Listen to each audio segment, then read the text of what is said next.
Okay, so what are my dreams for justice? A common understanding of the word justice is that justice is the set of consequences given to those who have committed certain actions. A common example many of us would use to describe justice is the wrongdoers get punished. Well, is that all true? Google defines justice as just behavior or treatment. However, what is considered just behavior or treatment? Justice can apply to many areas of life, but to keep my speech coherent in thought, I'll be discussing justice in relation to race. Over the course of a semester at Clovis Community College, my English to Honors class has brought into light many topics concerning society today, like race. Into literature, we have read such as How to Be an Anti-Racist by Ibram X. Kendi, Minor Feelings by Kathy Park Hong, and numerous articles from the 1619 Project. Since the leading topic out of all the literature I have read in class is the topic of race, and I bet what you want to know is what does race have to do with justice? If justice is the idea of just behavior and treatment, then how does someone live a life of just behavior and treatment, especially to other human beings? Let me explain. Race is one of the numerous things that differentiates a person from another person.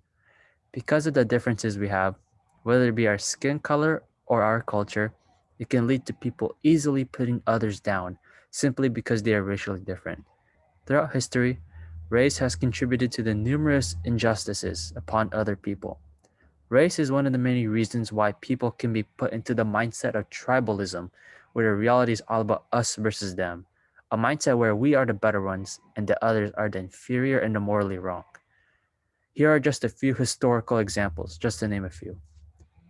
Hitler in Nazi Germany inflicting injustices upon the Jews during the Holocaust. Slave traders inflicting injustices upon the Africans during the transatlantic slave trade.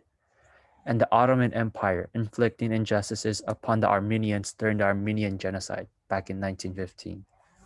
In addition to these atrocities, it is worthwhile to mention that even those who were oppressed also fought back against their oppressors by inflicting more injustices upon them through acts of rebellion, like Turner's Rebellion back in 1831, or the 1719 Slave Rebellion under French colony Saint Domingue led by Toussaint Louverture.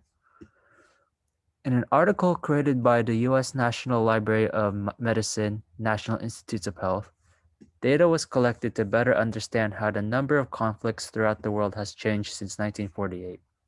This is what they found. 8 out of 10 of the world's poorest countries are suffering, or have recently suffered from large-scale violent conflict. Wars in developing countries have heavy human, economic, and social costs, and are a major cause of poverty and underdevelopment. Many groups of people who fight together perceive themselves as belonging to a common culture, ethnic or religious. And part of the reason that they are fighting may be to maintain their cultural autonomy. To me, it was not surprising that the data can put a correlation between race and war. My purpose in mentioning these statistics was to demonstrate that the injustices caused by war, wars of today and of the past, occurred because race was a contributing factor.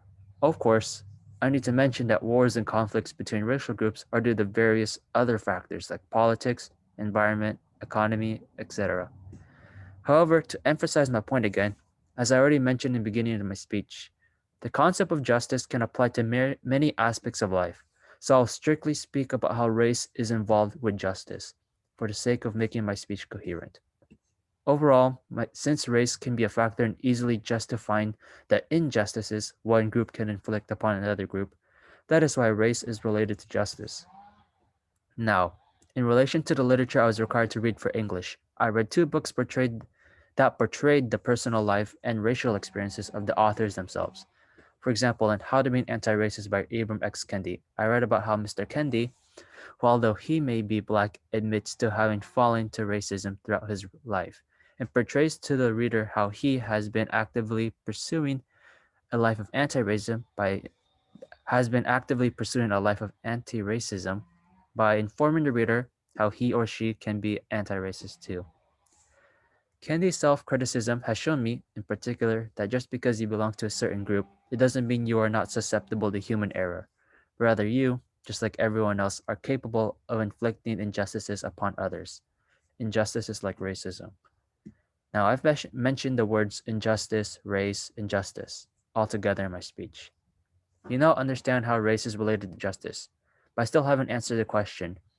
If justice is the idea of just behavior and treatment, then how does one live a life of just behavior and treatment, especially to other human beings?